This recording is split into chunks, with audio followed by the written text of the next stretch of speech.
약간의 30년, 40년 동안 가족을 위해 아침 일찍 출근하고 밤늦게 귀가하던 사람. 45세 김영민 씨가 드디어 은퇴를 맞이했습니다. 퇴직 후 아침, 그는 여전히 6시에 눈을 뜹니다. 하지만 더 이상 출근할 회사는 없습니다. 양복 대신 추리닝을 걸치고 식탁에 앉아 아내가 차려준 아침을 먹습니다. 그런데 대화는 거의 없습니다. 아내는 오늘도 해야 할 집안일을 떠올리며 분주하고 아이들은 각자 회사로 학교로 나섭니다. 그리고 남겨진 건 고요한 집과 소파에 앉아있는 본인이었습니다. 통계청에 따르면 60세 이상 남성의 하루 평균 여가 시간은 6시간이 넘습니다. 하지만 이 시간을 가족과 보낸다고 답한 비율은 절반도 되지 않았습니다. 대부분은 TV를 보거나 휴대폰을 보거나 혼자 시간을 보냅니다. 집 안에 있어도 마치 집에 속하지 않는 사람처럼 느껴지는 겁니다. 회사에서는 부장님, 팀장님이라 불리던 그 이름이 집에서는 그냥 저 사람이 됩니다. 식탁에서 자리를 차지하고 있어도 누구도 의견을 묻지 않습니다. 아내는 이미 자기만의 생활 리듬이 있습니다. 아침마다 친구들과 운동을 하고 오후에는 모임이 있습니다. 아이들은 각자의 직장과 가정으로 바쁩니다. 아버지가 대화에 끼어들면 어쩐지 분위기가 어색해집니다. 그래서 차라리 말을 줄입니다. 보건사회연구원 조사에 따르면 은퇴 후 남성의 우울감 경험률은 여성보다 2배 가까이 높습니다. 특히 가족과의 관계 단절감이 주요 원인으로 꼽혔습니다. 하루 종일 아무도 자신을 찾지 않는 집. 그곳에서 아버지는 손님이 되어갑니다. 어느 날 그는 혼잣말을 합니다. 나는 이제 필요 없는 건가? 퇴직 전에는 하루에도 수십 통씩 전화가 울리던 휴대폰. 지금은 하루 종일 벨소리가 없습니다. 어제까지는 중요한 결제를 내리던 손이 오늘은 리모컨만 붙잡고 있습니다. 회의실에서 결정을 내리던 목소리는 집에서는 들리지 않습니다. 실제로 많은 아버지들이 퇴직 직후 우울감, 무기력, 건강 악화를 호소합니다. 은퇴가 단순히 직장을 그만두는 사건이 아니라 내 존재의 의미를 흔들어버리는 충격이 되기 때문입니다. 그렇다고 모든 아버지가 손님으로 남는 건 아닙니다. 서울에 사는 62세 남성의 사례입니다.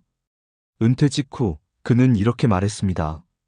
아내와 대화가 하루 5마디도 안 되네요. 내 집인데도 내가 낯선 사람 같아요. 하지만 그는 변화를 선택했습니다. 매주 아내와 함께 장을 보고 직접 반찬 한 가지를 배우기 시작했습니다. 처음엔 칼질도 서툴렀습니다. 양파를 자르다 눈물이 나고 계란 프라이 하나도 제대로 못했습니다. 그런데 어느 날 손주가 와서 말했습니다.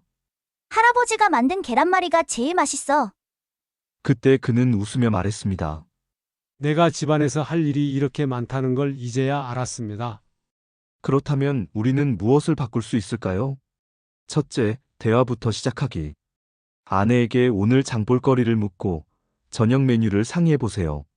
아이에게는 회사 다닐 때는 말이야, 대신 요즘 힘든 건 없니? 라고 묻는 게 중요합니다. 그 한마디가 가족과의 거리를 줄여줍니다. 둘째, 집안일을 내 역할로 받아들이기. 설거지, 쓰레기 분리수거, 반찬 만들기. 이건 아내의 일이 아니라 함께 사는 사람의 몫입니다. 작은 일을 할수록 가족은 아버지를 손님이 아닌 식구로 느낍니다. 셋째, 사회적 관계 이어가기. 행정안전부 조사에 따르면 은퇴 남성의 절반 이상이 은퇴 후 인간관계가 급격히 줄었다고 답했습니다. 동네 모임, 봉사활동, 취미 동호회. 이런 활동은 나는 여전히 누군가에게 필요한 사람이라는 감각을 되찾게 합니다. 은퇴는 끝이 아닙니다. 가정에서의 새로운 시작입니다. 가장으로서의 무게를 내려놓는 대신 남편으로서, 아버지로서, 친구로서 가족에게 다가갈 기회가 주어진 순간입니다. 많은 아버지들이 이렇게 말합니다. 내가 집안의 손님이 된 줄 알았는데 사실은 내가 스스로 손님이 되기를 선택했더라. 이제는 다르게 선택하세요.